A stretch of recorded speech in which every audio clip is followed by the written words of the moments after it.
Olá! Estamos começando o episódio 70 de Papo Sem Boteco. Opiniões firmes de pessoas que não têm certeza de quase nada sobre a série da Coração de Ferro, da Ironheart. Sim! Fizemos o esforço hercúleo de assistir essa série até o fim e vamos agora destrinchar as nossas opiniões, né? Já adianto que não houve concordância na mesa, teve gente que gostou, teve gente que achou meia boca, teve gente que não gostou. Já já você já vai saber quem é, mas antes preciso apresentar porque temos na mesa a presença do Lelê. Começando pelas apresentações, daqui a pouquinho você vai saber quem que é quem. Bom dia, boa tarde, boa noite. Nos siga com você no seu ouvido enquanto você faz os seus afazeres diários aí, o seu treino, a sua caminhada, o seu exercício. Né? Vamos juntos falar tudo sobre o que aconteceu na série da Ironheart, o que não aconteceu e o que vai acontecer. Vamos embora. E temos a presença do Vitor. Salve, boteconautas! Bem-vindos a mais uma friaca de boteco. Digo, papo sem boteco. Vai ser um episódio frio, mas que a gente vai tentar esquentar com essa discussão sobre essa série aí que tá divergindo opiniões, mas mais um episódio muito saudoso do nosso querido podcast. Fiquem com a gente. A gente promete uma discussão acalorada. Precisamos de uma discussão acalorada. Hoje ela é bem-vinda. Só para fins de contexto, se você está assistindo este episódio em 2026 ou 2027, hoje é 2 de julho ainda? É isso? 2 de julho. Não passou meia-noite ainda, é 2 de julho de 2025. Nós estamos em Porto Alegre e em Viamão, região metropolitana de Porto Alegre, e o estado está sendo atingido por uma massa de ar polar que baixou as temperaturas de uma maneira, meu querido. Não é só na Serra. Aqui em Porto Alegre nós amanhecemos com 3 graus. E, para fins de contexto também, hoje fez a temperatura mais baixa do ano. Foi em Santa Catarina. Teve uma cidade lá na Serra de Santa Catarina que registrou -10. Tá bom para vocês? Bom para dar um mergulho. Legal. Tá bom para dar um mergulho. Dá para fazer o último chimarrão. Dá para fazer o último churrasco na rua de camiseta. Só não dá pra fazer um mergulho porque os lagos estão tudo congelados. Os arroz também. Che louco. Tá. Feito este momento meteorológico, vamos voltar para Coração de Ferro. Então, a série estreou semana passada no Disney Plus. Foram lançados primeiramente 3 episódios, uma novidade, isso ainda não tinha acontecido no Disney Plus. E ontem, terça-feira, dia 1º de julho, foram liberados os outros 3 episódios. Então, a série tem só 6, é uma minissérie. Por outro lado, são episódios até longuinhos, tem episódio de 40 e poucos minutos, tem episódio de 50 e poucos minutos. Já vimos tudo e vamos falar agora para vocês as nossas opiniões. Então, para começar a introdução, ali uns 30 segundos para fazer um resumo da série. Lelê, abre os trabalhos para nós, por favor. É uma série enxuta. 6 episódios que não enrolam muito, exceto o 4º episódio, que eu acho que é mais enrolado, e o 5º, que tem meio que um bolor ali. É uma série bem produzida, em matéria de CGI, que foi bem questionado algumas outras séries que a gente viu, como Invasão Secreta, por exemplo. Então é uma série bem produzida em matéria de imagem e som. É uma série roteirizada num nível aceitável. Não tem um roteiro assim que tem grandes buracos assim que precisam ser preenchidos. Então o roteiro ele encaixa, mas ainda assim é uma série mediana.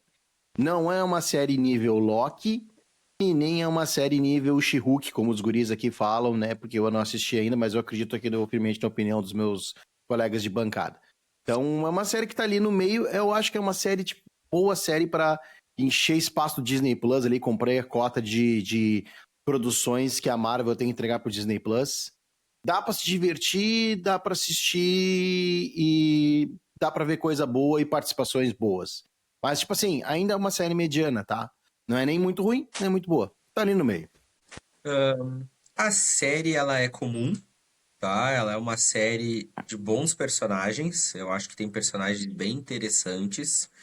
Tem um conjunto de personagens interessante, além da personagem principal, que essa é uma personagem que a gente vai destrinchar muito durante o episódio. Tanto pro que tem de bom e pro que tem de ruim, né? Tem muita coisa ruim ali, mas tem muita coisa que vai. Uma série boa de assistir, preenche o catálogo, eu acho. A gente que é fã, a gente tem sempre que agradecer essas produções, porque elas são um aprendizado. Então é uma sériezinha que que enche ali o catálogo. Primeiro ponto para Marvel, eu gostei desse formato 13-3, né? Tu mata a série em 2 semanas. Se tu quiser fazer uma série de 8 capítulos, tu faz uma série divididas em 4 semanas, né? 2, 2, 2 e 2, que eu acho que é legal também, porque aquela coisa de tu assistir um episódio, aí tu espera mais uma semana, um episódio, mais uma semana. Isso é cansativo. Mas tu assiste de 2 em 2, é mais legal. O de 3 eu achei bem legal também, tá? Gostei desse formato, 3 episódios e 3 episódios. Dá até pra dar uma maratonadinha, assim, dependendo da vontade. Então, acho que assim, no contexto geral, a série é comum. Não tem nada assim de muito. Tem relances, tem momentos que enchem os olhos, que faz o fã ficar muito feliz, mas tem outros que são assim, tipo, que cansativo. Bom, ficou legal porque foi essa escadinha. O Leandro até que foi elogioso, o Vitor já balanceou, olha, tem coisas boas e coisas ruins. Sinceramente, eu achei essa série muito ruim. Muito ruim, muito fraca, difícil de assistir, tá? Mal escrita. Ah, o CGI é bom? O CGI é muito bom. Era obrigação da Marvel fazer o CGI bom nessa série, depois da porcaria que foi o CGI da Coração de Ferro, lá na apresentação dela em Pantera Negra 2, Wakanda pra sempre. Tá? A Marvel não fez mais que a sua obrigação. Lembra lá da tua mãe quando chegava? Mãe, tirei 9 na prova. Ah, tu só estuda, tu não trabalha. Não fez mais que a tua obrigação. É isso, é a mesma coisa. E, cara, assim, ó, roteiro complicado, os episódios arrastados. É só 6 episódios. O troço tem que ir, o troço tem que avançar. Tinha uns episódios que não avançava, ficava andando de lado, como eu falei pros guris no nosso grupo interno. Assim, ó, foi sofrível. Por isso que na abertura eu falei que foi um esforço hercúleo assistir essa série até o fim. Juro pra vocês, a minha vontade era de não ver até o fim. Eu só fui porque eu acabei pegando ali uns... Não foi uns spoilers, mas muita gente falando, olha, vai ter um personagem importante no fim. Olha, no último episódio vai ter um personagem importante. E de fato tem. O melhor episódio é o último episódio, o episódio 6. Já vamos dizer por quê. Só que ele não salva a série toda. Pra mim, uma série que foi uma oportunidade perdida. Uma série muito fraca. Aliás, eu falei isso quando a gente viu os primeiros episódios, saiu essa informação, e o Vitor tava na dúvida quem poderia ser. Eu disse, cara, pode ser um vilão. Porque o vilão da série, que é o Capuz, ele tava na cara que ele era o Testa de Ferro de algum outro vilão superior. Não tinha Tava na estofo, cara isso. né? Não tinha envergadura. Ele é um bom vilão, na real. Ele não é um vilão agora. ruim. Ele é um bom vilão, o ator que faz tá muito bem, esse guri, eu vi ele... Não é ruim. O desenho é bom, eu vi ele no filme do Transformers, que ele participa lá, não lembro qual, se é o Transformers 5, Transformers 6. Eu não sabia, eu vi ele no Twisters, recentemente ele tá num outro filme do Twisters não com aquela outro alemão luta que é dele com a Riri Williams Glenn ali, Powell. O Glenn Powell, esse cara aí que agora tá em todos os filmes, o Glenn Powell. O nome Isso, dele ele tá no Marvel. A luta dele com a Riri Williams tá legal. Ele é um bom vilão ali. Ele deu uma encenada. A luta E ele não foi descartado, né? No final do filme, no final da série, desculpa, ele não foi descartado. Ele ainda tá aí perambulando, então ele ainda pode render mundos e frutos. Então, a interpretação tá boa, eu acho que tá na medida certa, o vilão é bom. Então, falando desse personagem aí que nós vamos falar daqui a pouquinho pra vocês, vamos segurar a audiência aí, né? Como se a gente precisasse. Sim, eu sugeri que podia ser um vilão, e é um vilão muito esperado, esse que aparece. E o ator que tá fazendo ele, assim, ó, tá dentro. Mas antes disso, vamos por ordem, vamos fazer assim. Então, vamos avaliar, vamos dissecar os primeiros 3 episódios, já que foram lançados 13, e depois outros 13. Então, a primeira metade da série, a segunda metade da série. Lelê, quer primeiro episódio, pode ser, o primeiro episódio eu acho que ele já vai right away, assim, ele já vai direto, assim, sabe? Eu acho que ele não enrola muito. Ela é expulsa do MIT, ela quer ficar com a armadura dela que ela construiu no MIT, que ela sente que era um direito dela manter essa própria armadura, então ela leva a armadura embora com ela. No meio do caminho dá um problema dela ter que começar a reconstruir toda a armadura, ou seja, ela cai e tem que fazer tudo.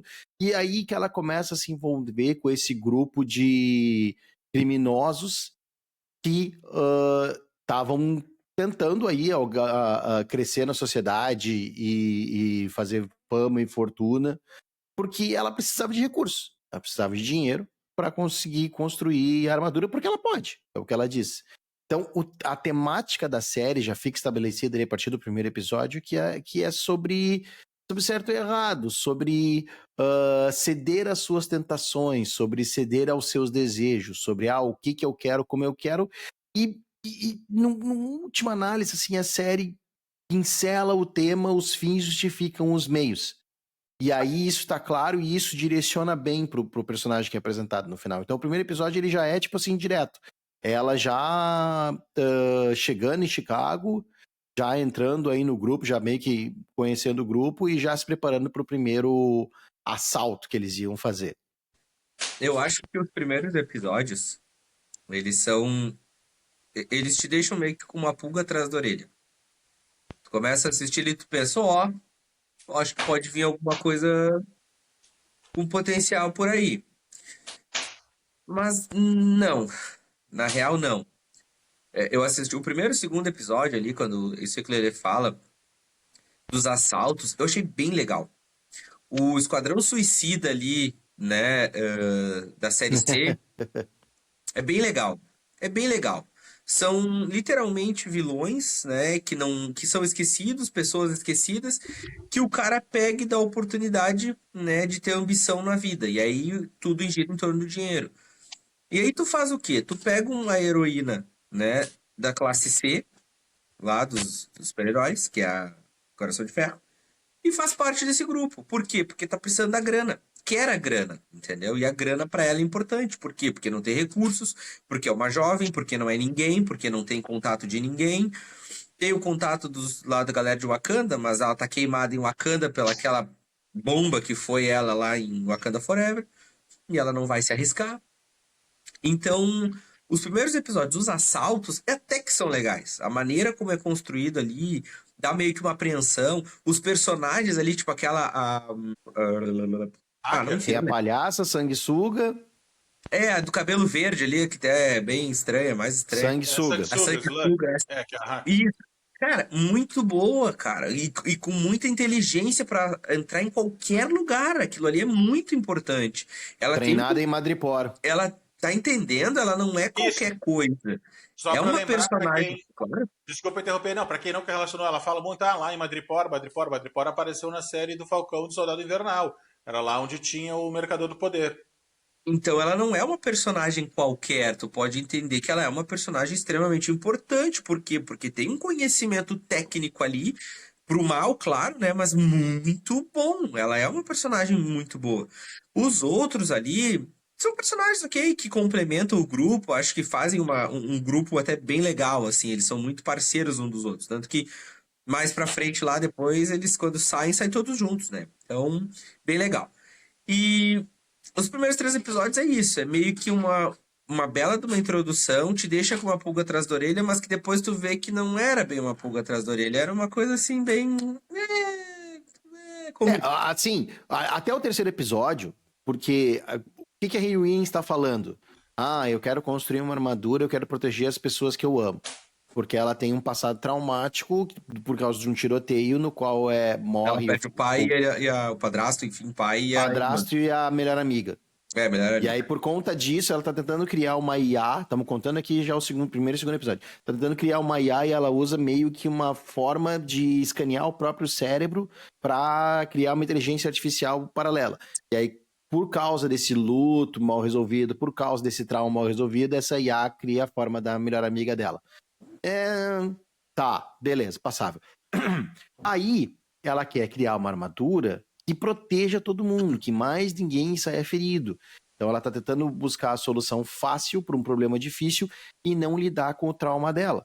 E aí ela busca o caminho fácil de entrar pro crime e conseguir esses recursos.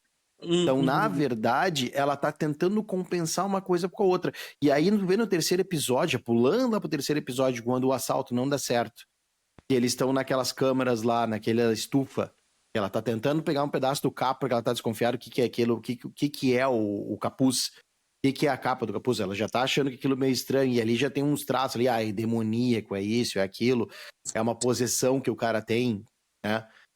Ela foca nisso e mais ou menos esquece do assalto, e tem um momento que ela deixa o cara pra morrer. O cara ia matar ela, e o cara mataria ela igual, que é o melhor amigo ali do capuz, o primo. O John. Primo John. Isso. Então, o primo John começa a desconfiar dela, começa a desconfiar que ela não tá de fato aliada ao grupo, que ela tá tentando tramar alguma coisa, comprometida com o grupo. Eles entram numa disputa, e aquela briga que ela tem com o primo John no terceiro episódio ali, ela é muito boa. Tu realmente, porque ela tá sem armadura, realmente tu sente que ela tá em perigo ali, né? Que ela pode acontecer alguma coisa com ela, até que a armadura chega pra salvar ela. E aí ela deixa o cara pra morrer. E aí morreu. Ela quebra. Ela não morreu. Peraí, só pra finalizar. Ela quebra o protocolo dela, quebra o juramento dela, que era ajudar as pessoas. Que era ninguém se ferir, ninguém se machucar. Aí já começa a discussão do tema central da série, do tipo assim, fins justificam meios, o certo e o errado, e tipo assim, o quanto eu vou me comprometer pra ter aquilo que eu quero. A história do Fausto. Tá, rapidão. Só o roteiro. Ela não morreu naquele momento porque o roteiro assim queria. Porque o cara já tinha mostrado em outros momentos que ele tocava as facas de longe e ele era certeiro. Tipo lá o mercenário lá da série do Demolidor. Por que ele não tocou uma faca ali nela? Ele tinha a faca e ficou tentando acertar a curta distância. O Bullseye. É o roteiro fraco. Não, que eu ia dizer umas inconsistências assim que não dá pra. O Leandro falou, tal coisa passa. Isso não passa. Outra coisa que não passa, bem no início, primeiros 2-3 minutos do primeiro episódio, porque todo momento apresenta essa guria, inclusive o marketing foi que ela é a herdeira do legado do Tony Stark. Inclusive teve vídeo dela com o Robert Downey Jr. fazendo ligação, vídeo chamada. Ai, que legal, que bacana, que bonitinho. Muito bem. Aí Era o aniversário dela. Que bom, parabéns. Nos primeiros 2 minutos da série, nada contra a guria. O meu problema é com quem escreveu o roteiro, entendeu? Ela interpretou com o que deram pra ela, só que deram pra ela um saco de bosta. Nos primeiros 2 minutos, fala assim, o Tony Stark só é o Tony Stark porque ele era um bilionário. Porra, daí aparece, né? Todo mundo lembra lá do Obadiah Stane criticando lá os caras que era pra reproduzir o reator Ark, não conseguiam, lá no primeiro filme do Homem de Ferro. E ele fala, o Tony Stark construiu isso numa caverna com sucata. Ali ele não tinha bilhões à disposição, ele tinha sucata e foi lá e fez a porra do reator Ark, entendeu? Tá. Então, me irrita esse negócio de cuspir no prato que comeu. Já comentei isso em outros episódios. Ela é herdeira do Stark, tudo bem ela ser herdeira do legado, da genialidade, do tipo de armadura, de negócio que ele fazia. Mas não gospe no prato, não precisava aquela declaração ali naqueles primeiros minutos da série. Aquilo ali me incomodou. Vai, Vitor, Tá, desculpa. vamos lá. Não, tranquilo, eu tenho alguns pontos, assim, ó. Eu vou começar por esse que o Nado tocou por último aí, que é a questão de, que todo mundo falou, o Tony Stark, né, enfim. Ela não tá totalmente errada, porque se a gente for parar pra pensar, de fato, ele construiu a Mark I dentro de uma caverna, sim. Ela também construiu uma armadura dentro de um ferro velho, dentro de uma garagem, tá? Sem nada. Depois lá na frente isso acontece. E a frase dela não tá totalmente errada, porque se a gente for lembrar, o Tony Stark só consegue determinadas coisas depois por causa da grana, nanotecnologia, dentre outras coisas, que é por causa de dinheiro. Se não fosse dinheiro, não teria talvez conseguido, né? Enfim, são outros fatores, mas não tá totalmente errado. Eu só acho que assim, ó, tipo, o roteiro continua fraco, mas não tá totalmente errado. Tony Stark mesmo dizia, bilionário, filantropo, gênio, né? E ele fazia questão de expor a quantidade de grana que tinha. E para ela, que é uma guria que não tem recurso, que não tem grana, ela precisa de grana. O MIT chutou ela. Pum, ela precisa do quê? Grana, porque senão ela não vai conseguir fazer nada, né? Outro ponto, que foi ali que o Lelê tava falando, né, sobre a série, enfim, sobre a briga. Ela começa, a série tava indo para questões só de grana e armadura, tá? Quando acontece a entrada dela no time, e aí sai o cara que ele comete um erro num dos assaltos lá, ele demora e tal, e a polícia bate na porta da mãe dela falando que o guri tinha sido morto, aquilo ali liga um sinal de alerta nela do tipo, opa, mataram o cara? Tipo, por que mataram o cara? Sabe? E aí ela já começa a ver que o vilão, que é o capuz ali, enfim, o Parker não é aquela coisa, né, tão boazinha assim, que só tá pensando na grana. Não. Então esse é um outro ponto. E o terceiro ponto é um ponto que eu já defendi aqui no nosso podcast, nas nossas conversas em outros filmes, mas que eu vou tranquilamente, eu não tenho problema com isso, mudar um pouco a minha opinião, que eu tô cansado já de séries e filmes da Marvel, e eu defendi isso agora, recentemente, no nosso review do Thunderbolts, sobre depressão e coisa. Cara, eu já tô meio que saturando essas coisas da gente ficar olhando só os lados de mensagens subliminares ou de coisa. Cara, eu quero quadrinhos, eu quero poder, eu quero super-herói, eu quero isso, entendeu? Eu pago, é ficção pra ver isso, cara. É ficção, é quadrinho, é super-herói, é poder, é isso que eu quero, velho. Não quero Pra mais isso saber que, se o cara tem depressão, se o cara tá triste, se... Já encheu o saco. Na real, é o pra isso seguinte, que a tá? gente paga a assinatura do Disney Plus, que por sinal tá caro. É. A gente fez o seguinte, tá? Durante algumas séries, o cara até tenta entender, pois é, passa uma mensagem subliminar, tá, legal, tu até tenta. Só que agora, toda série, todo filme, a gente sempre tem que sentar aqui depois e ficar assim, pois é, porque a depressão, ou porque os fins justificam os meios. Cara, eu Luto. quero falar de quadrinhos, eu quero falar de enredo, de história, de super-herói, entendeu? É isso que eu quero. Eu quero falar dos personagens, dos poderes dos personagens. Então são 3 pontos assim que eu acho que são importantes, debatendo isso que vocês trouxeram, né, do contexto da série. Eu queria comentar também que nos primeiros episódios alguém questiona pra ela, não sei se não é a própria IA dela, mas como é que alimenta esse negócio todo? Pô, precisa de um monte de energia para alimentar essa armadura. Não, a minha é movida a energia solar e energia eólica. Que legal, eco-friendly, que bonito. Aí eu pensei, pô, mas como é que energia eólica e energia solar vai alimentar isso tudo? Justamente o Homem de Ferro tinha um mini reator nuclear no peito, né? Aí não sabia eu que 4, 5 episódios depois ia acabar a bateria da. O que ela faz? Passa na MPM para comprar 50 pilha A. Vai enfiar onde essas pilhas? Melhor nem dizer, sabe? Nada, rapaz, ela tinha o Deixa eu te power bank para lembrar, conectar o carregador. Conecta no USB ali, a bateria externa, né?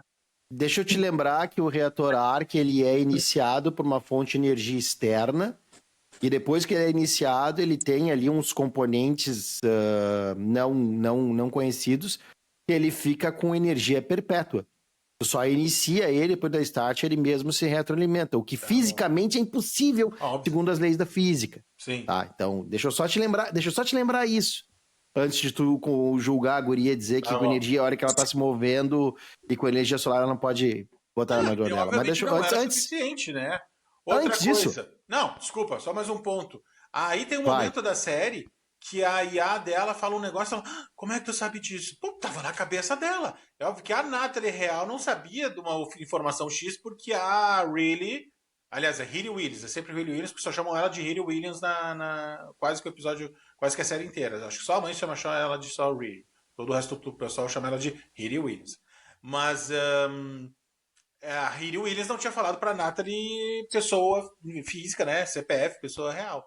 Mas a IA Natalie sabe porque era da cabeça dela. Ela sabe, ela escaneou o cérebro dela, as memórias dela e botou naquela IA. E aí não fica. Como é que tu sabe disso? Tava na cabeça dela, foi pra IA, caramba. Sabe?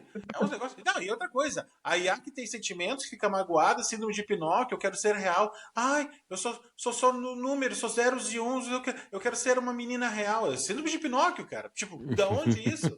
Sabe? Aí a gente vai falar depois do outro episódio que correlaciona, ela fica magoada, acho que é o Xavier lá fala, não, essa não é minha irmã, é uma coisa. Fiquei magoadinha. O Jarvis não ficava magoado, o Jarvis fazia o trabalho que tinha que fazer. A Friday fazia o trabalho que tinha que fazer. Sabe? Outra coisa, e além de a IA tomar a forma da Natalie, a IA resolve mudar de roupa. Cada episódio ela tá com uma roupa diferente, às vezes muda no mesmo episódio. Né? Umas coisas Ela tem um estilista, desnecessárias. velho. Ela tem um estilista. Desnecessário, cara. Tem imagens pra gravar as fotos, os outfits, os looks. Ela tem um estilista.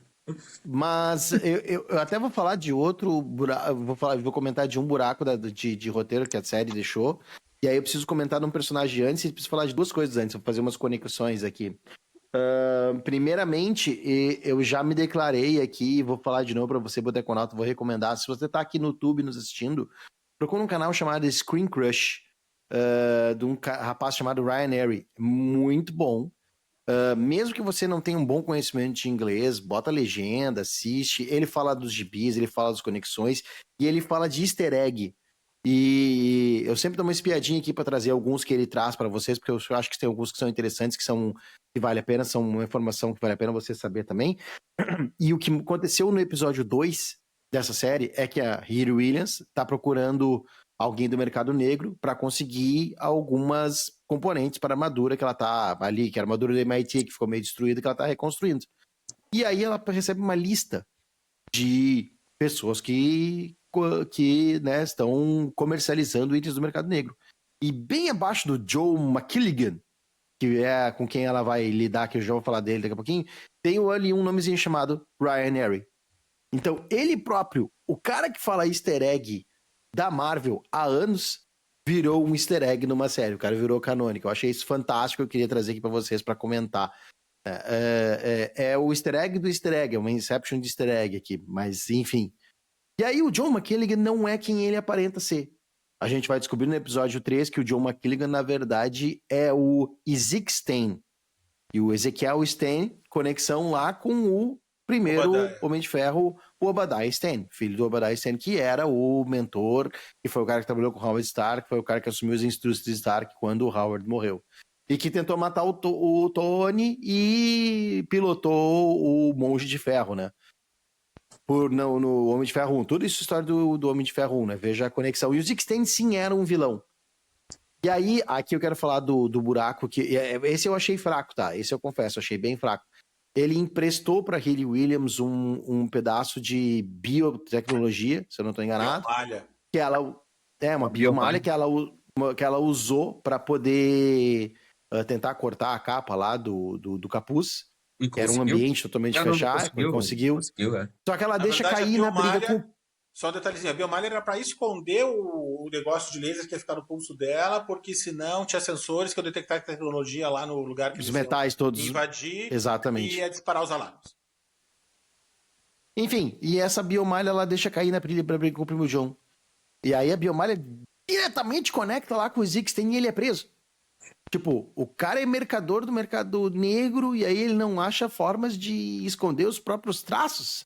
Pois é. Entendeu? Tipo assim. Esse item ele não botou no mercadonego.com, ele botou no mercadolivre.com. Ele botou um QR Code ali, devolver para Ezekiel Stane, rua tal, endereço tal. Tipo, esse eu achei um buraco assim do roteiro, assim, achei meio apressado. Mas aí a gente tá pulando pro episódio 4 e já avisando pra vocês que esse cara aí também ficou no mundo da Marvel, o Ezekiel Stane, ele é de fato um vilão e ele pode vir a incomodar em outros projetos futuros aí também. Aí o Ezekiel Stane, o que acontece? Ele acaba preso, né? A Hayley Williams acaba se sentindo culpada. De novo o tema do fim justifica os meios, do até onde eu vou para, né, realizar o meu sonho. E aí deixo coisas pra trás, e aí o Ezekiel Stane acaba sendo um dano colateral. Ela visita ele na cadeia, ele tá puto com ela, evidentemente, e o Capuz chega pra oferecer, não, tu pode sair daqui, eu posso te libertar, eu te ajudo, mas aí tu me ajuda. Então eles usam a tecnologia pra fazer umas amplificações biônicas nele, e ele não tem armadura, mas ele é um próprio ser biônico, né? Que pode soltar raios e ficou mais forte e mais super poderoso e acaba enfrentando a Hayley Williams ali no episódio 5. 4 ou 5. O fim do 4 é isso. Então a gente já terminou a primeira metade. Já chegamos no episódio 4, 5, 6. É no fim do 4 é ele indo para aquelas... entrando na máquina lá que vai transformar ele. E no 5 tem um enfrentamento entre os dois. Sabe o que me lembrou quando eu vi ele lá com aquela aparência, com aqueles poderes? Me lembrou o Doutor Destino daquele filme podre do Quarteto Fantástico. Que é com o Miles Teller e com o mesmo ator que fez o vilão Michael do primeiro Pantera Negra. Esse, o Michael B. Jordan. O Michael B. Jordan. Sabe o que me lembrou aquilo? Me lembrou aquele Doutor Destino podre. Foi aquilo que me lembrou. Me lembrou aquele cara do filme do Homem-Aranha, do Andrew Garfield, que cai numa coisa em guias elétricas lá e vira o Electro. O Electro. E vira o Electro. Do nada ele cai no bagulho, ele é um zelador, ele é um cara nada a ver e cai lá no bagulho e vira... Tipo, nada a ver. Podia ser o Super Choque também, mas tudo bem. E aí depois, olha como o troço não tem lógica. O Parker hackeia ele. Aí ele não consegue mais fazer as coisas, ele não tem mais livre-arbítrio porque o Parker controla ele. Aí não, cara. Vamos se acalmar. Para aí. Não, para aí. Vamos se acalmar. Quando a sanguessuga tá fazendo os implantes, tem uma cena ali que ela monta. Quem é que tá sendo implementado e quem é o administrador. Isso. Então isso é trabalho da sanguessuga que exatamente. que bota um vírus junto nessa amplificação para deixar o Parker ser o administrador do negócio. Dá a senha de root para ele ali do Linux, entendeu? Isso. Ele que é o dono do Linux ali. Isso, ele que é o dono do Linux ali. Então, esse aí, esse eu deixo passar. Esse pra mim, tudo bem. É fraco, mas não ficou buraco. Beleza, concordo com o Vitor. Isso aí. É a mesma senha do reator atômico da NASA. Isso. Mas aí o Zixten que deveria... o Zixten que deveria eliminar a Hiro, ele acaba sendo piedoso no final. Ele só destrói a armadura... Ele só destrói a armadura. Dos incríveis. E o que ele começou a fazer? Um monólogo. Sim, um monólogo. Os incríveis. Discurso ele só destrói a armadura e deixa ela sobreviver. Aquela briga ali é boa.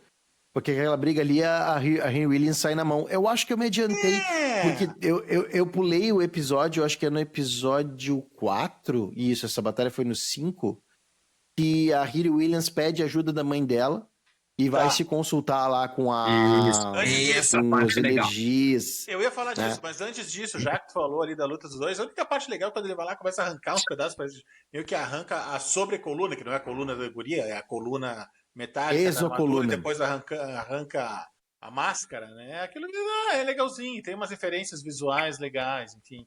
Isso, mas esse momento é interessante. Que daí a mãe dela fala, depois você precisa de um outro tipo de gênio, né? E aí elas vão lá e acham uma moça que faz trabalhos mágicos. Só que eu achei engraçado, que tipo assim, a mãe da Hiri já sabia que existia magia no mundo, se consultava lá com a moça da magia, porque é que na verdade sim, magia de teleporte, a mãe da Hiri, beleza, magia de teleporte, tudo certo, ela não surta, ela não grita, ela só fica, uau, não, ela fica com uma cara meio assustada. Não, ela se assusta. Aquela cena podia ter sido muito melhor. Aquela cena é muito apressada. É muito apressada aquela cena, sabe? E elas explicam. Aí a moça, não, mas a mãe da guria como é que é o nome dela? Zelma? Você não tinha autorização para estar fazendo isso. E você também não tinha autorização para estar construindo coisas nesse universo para ela. Desculpa, mãe, foi mouse. Sabe?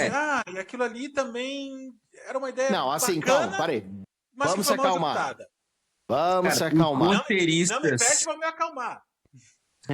Os roteiristas de Backyardigans talvez tivessem feito um trabalho, né? Mas que, cara, errou. Não, deixa eu fazer uma outra comparação. Aquela cena foi os feiticeiros de Waverly Place, porque eles também tinham uma loja de doces e também eram feiticeiros. Coisa da Disney. Não, mas assim, ponto. Mais um ponto pra Disney. Essa personagem aí é muito legal, dessa guriazinha. Ela é bem legalzinha, ela é bem comum, bem simplesinha, porque ela ainda tá no início. Ela é bem uma jovem aprendiz. Mas eu acho que em algum momento, e eu até comentei isso com o Dodo, eu acho, se ela tem a referência do Doutor Estranho, com certeza o Doutor Estranho sabe dela. Isso é óbvio. Não tem como o Doutor Estranho não saber sobre ela. Em algum momento... Faz sentido, né? E em algum momento vai aparecer o Doutor Estranho falando com ela, isso eu tenho certeza. E ela e ele junto, alguma coisa assim. Ela é parte deste universo, dos bruxos, né? Da magia. Então ela é uma personagem interessante, é uma personagem bem legalzinha, assim, que foi introduzida nessa série, né? Mais um personagem jogado. É Leviosa, não é Leviosa. É isso aí. É isso aí. Episódio 4. Vamos lá, o que a Zelma é? A Zelma, ela é a bibliotecária do Sanctus Sanctorum nos quadrinhos, tá? E também nos quadrinhos, ela vai fazer parte de uma equipe chamada Strange Academy, que é uma escola de magia do Doutor Estranho, né? Para gifted students, né? A Strange Academy é isso. E já há rumores não, acho que já está confirmado. Essa série vai acontecer no Disney Plus para o ano que vem. Então vai ter o Strange Academy, ela vai voltar sim ao lado do Doutor Estranho, aprendendo. O Camartage é um lugar grande. É possível ter outros estudantes e outras pessoas que saíram. Então, para mim, é muito possível ali a história da mãe da guria aparecer e aparecer a Zelma. Porque ela é uma personagem recorrente das histórias em quadrinhos da Riri Williams. Ela já tinha todas as conexões. Então, ela liga ali a parte magia, que está muito ligada ao capuz, com a parte tecnologia. Então, ela faz meio que a conexão dos dois. E é uma guria inteligente, que tem o estudo, tanto que ela traz referências sobre Dormammu, Doutor Estranho, Caecilius, ela tem conhecimento, ela fala com algumas propriedades ali sobre tais personagens, né? Então, é um ponto, na minha opinião, esta personagem é um ponto a ser destacado. É um ponto que vale a pena a gente olhar com bons olhos mais pra frente, porque ela vai aparecer de novo e talvez ela nos surpreenda. E aí o que aconteceu? A Hiri tava com esse pedaço do capuz, da capa do capuz, né? Ela conseguiu tirar esse pedaço aí. No capes. E ela tava tentando atualizar. Atualizar não, desculpa, analisar o que era. E aí por isso que ela acaba indo lá e descobre que isso aí era uma magia escura. Era uma magia Muito antiga. do mal, uma antiga, sombria. Né? Mas não descobre o que é. Então ela acaba se reunindo de novo com a guria, daí que a guria começa a explicar isso que o Victor tá falando. Num restaurante que é clássico lá, né? O White Castle. É um restaurante clássico dos Estados Unidos, né? Um fast food clássico dos Estados Unidos. E aí a guria tá explicando justamente o que é Dormammu, o que era Caecilius, o que aconteceu, o que pode ser, lá e tal. Tanto que esse personagem que apareceu no final, ela chama ele de Dormammu. E aí o cara faz piada com o Dormammu, mas nós vamos chegar lá. Esse babaca desse Dormammu não serve pra nada, não é isso que ele diz outras coisas que a gente não pode repetir aqui.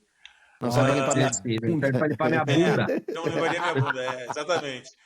Mas antes disso, no episódio 4, quando tem aquela cena ali da magia, que a Zelma transporta a Hiri, a mãe da Hiri, e a sua própria mãe, vão as 4 lá para uma dimensão paralela, onde ela explica, aqui eu posso analisar esse pedaço desse artefato mágico aí, e aí as duas ficam apavoradas, principalmente a mãe da Zelma,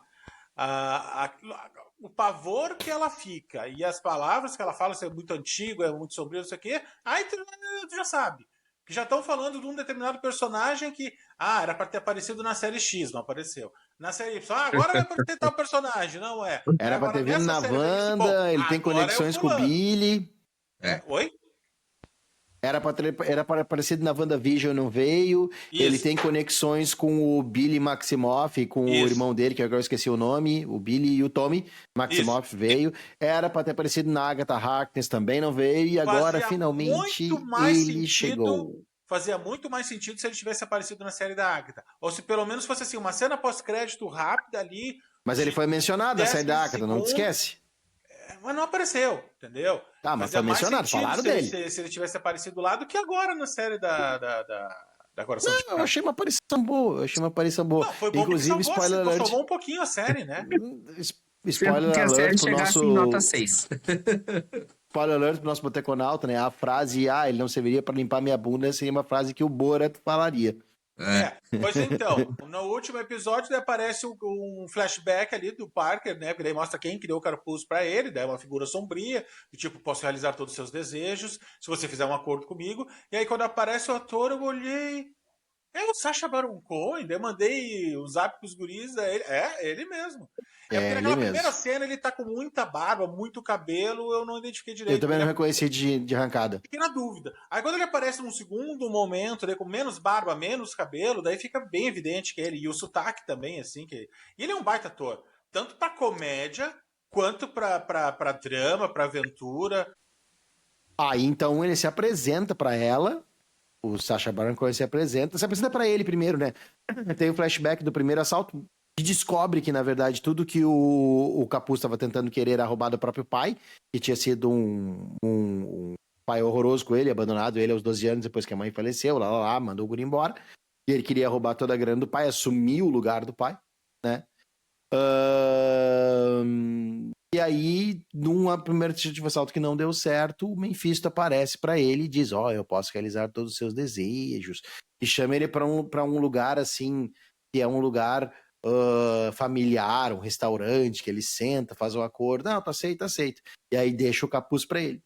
E aí, na verdade, até não fica tão claro que o Mephisto, de fato, queria usar e abusar do Parker, porque ele gosta de usar e abusar das pessoas, porque queria, pra se divertir, ou se na verdade ele usou o Parker pra chegar na Hiri. E na verdade ele queria, de fato, a Hiri Williams. Porque então lá no 6º episódio a gente vai ter aí sim a briga final entre a Hiri Williams e o Parker. Ela consegue finalmente arrancar o capuz dele, né? E aí, inclusive, ele diz que dói muito. É uma cena que lembra até a questão de como se fosse um adicto, né? Um viciado e tal, tipo assim, aquela coisa, preciso, não sei o quê. E quando ela desce lá no restaurante, a pizzaria lá onde eles tinham, tá lá o Memphis esperando por ela e eles começam essa conversa.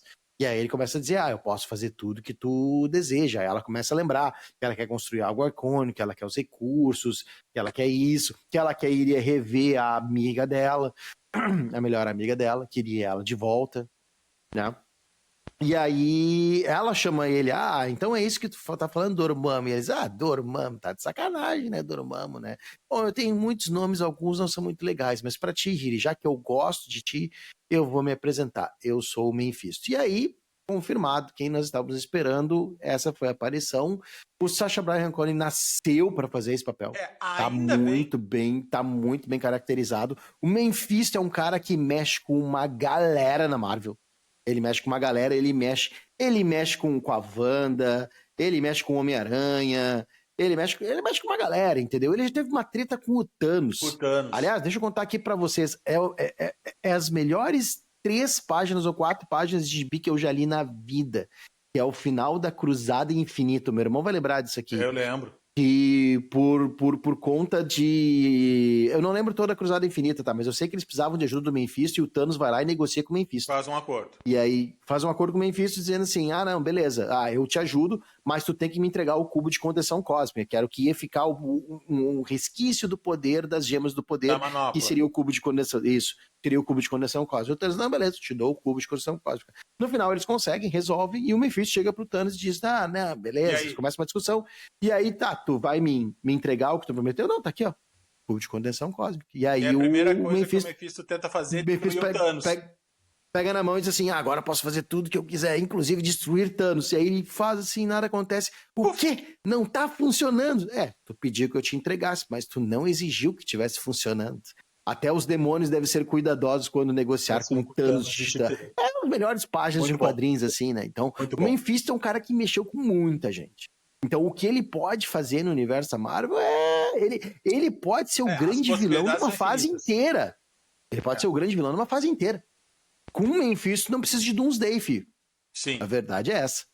Entendeu? Então, cara, foi uma boa surpresa. Encaixou com a história do Capuz, encaixou com a história do Henry Williams. Eu acho que fecha legal, assim. Encaixa com o Capuz, legal, mas eu acho que não encaixa dentro do universo da Henry Williams.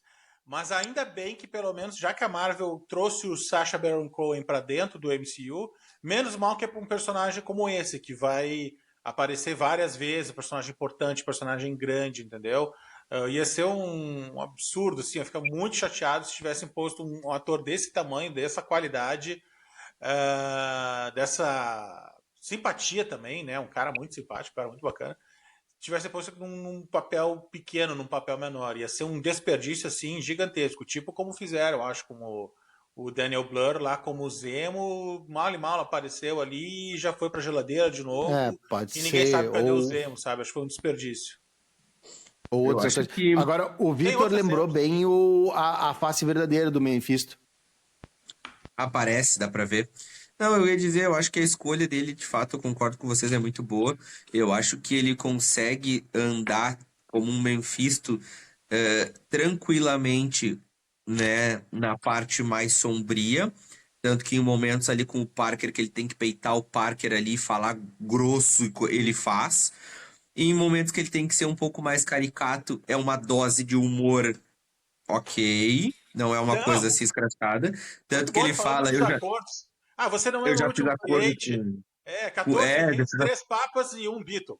Foi o Ringo. O Ringo. Essa parte... Eu dei uma risada sincera aqui em casa, entendeu? Essa eu não esperava tirada... mais que eu ia dar risada com essa série. Então essas ceninhas aí salvou um pouco, né? Essa tirada é uma tirada inteligente de alguém que sabe como fazer, né? E aí, méritos para o ator. Acho que ele vai ser, sim, um ator que a gente vai ver muito ele. Eu tava aqui pensando uma coisa, tipo, Doomsday. A Marvel tem muitas dessas coisas, né? Doomsday, quando aparece ele Vingadores Doomsday, a cor é verde já, né? Por causa do Doutor Destino. Mas o Vingadores Secret War é laranja e meio vermelhado, assim. Não sei se daqui a pouco... esse não possa ser um cara peça-chave dentro desse Vingadores Secret War aí. Mas não sei. Tô Até só. porque já teve outros vilões que no gibi são vilões grandes, são vilões importantes e que na Marvel duraram 3 minutos. Né? Por É, exemplo, o então. Ultron. Né? Tanto é que no gibi chama Virou Era de baita, né? Ultron porque é uma saga longa que durou um semestre Sim, inteiro, e talvez um ano durou 3 horas. inteiro. Foi nos gibis dos Vingadores, do Homem-Aranha, dos X-Men, uma galera, né? E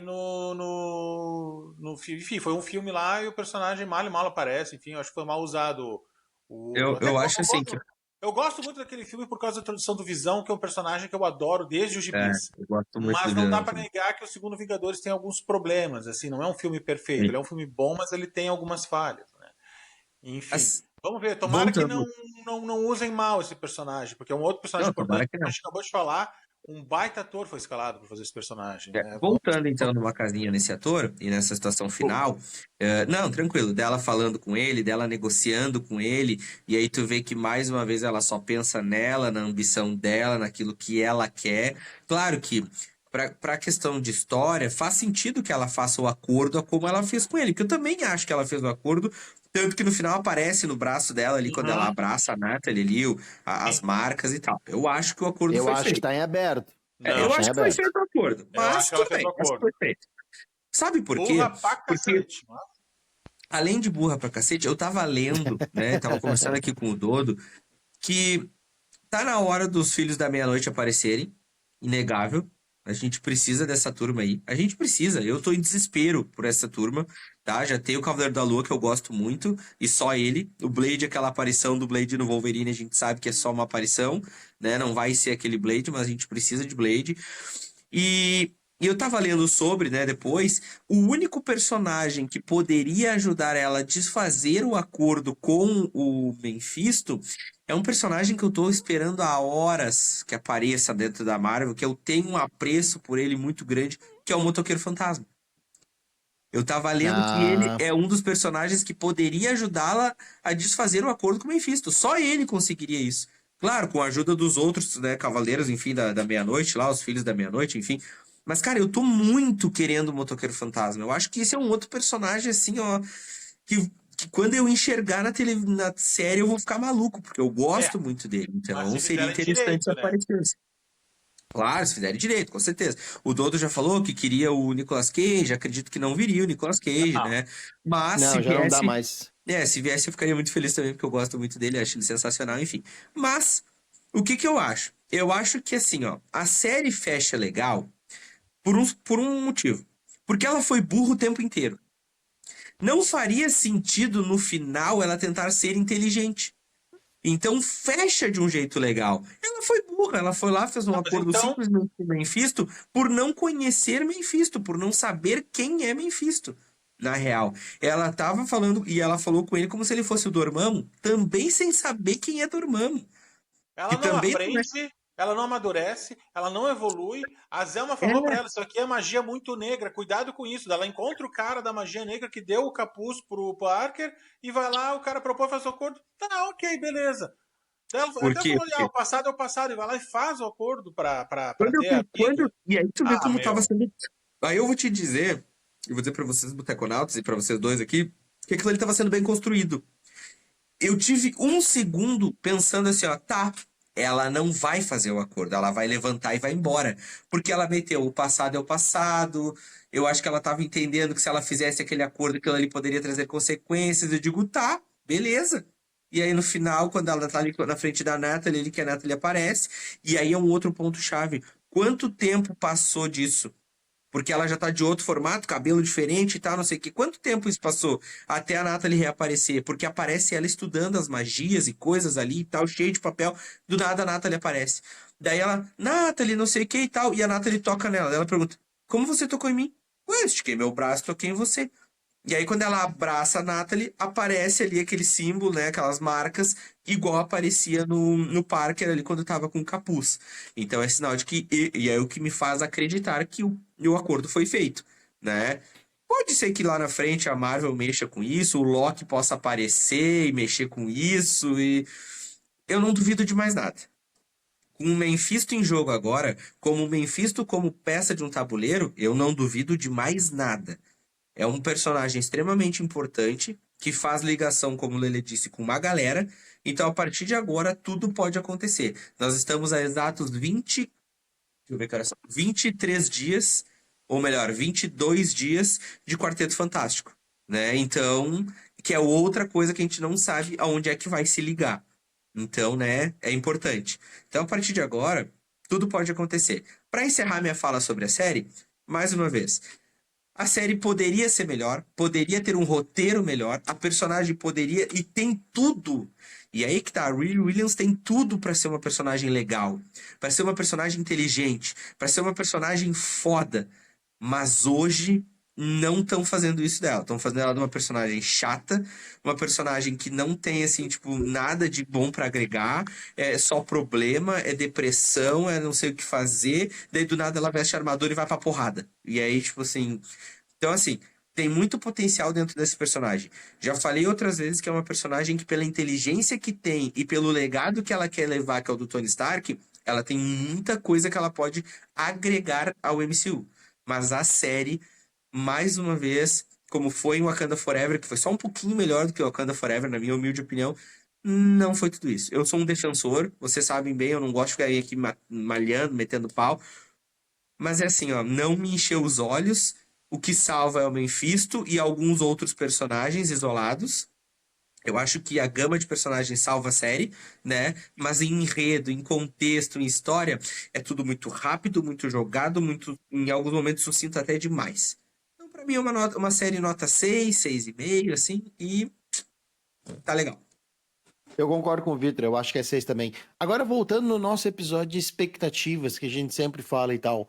O Ironheart, pra vocês, ele superou a expectativa?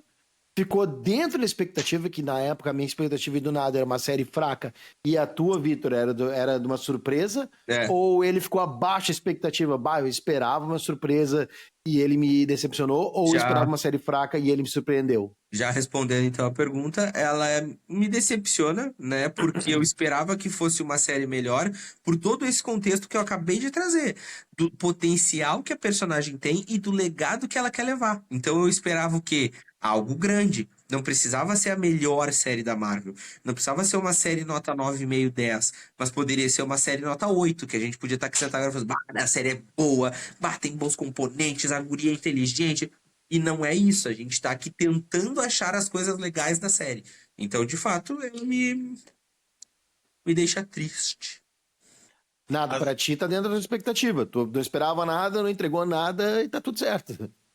Não, a minha expectativa ela baixa e ela foi abaixo das minhas expectativas. Para mim, essa é uma série nota com muita boa vontade, nota 5.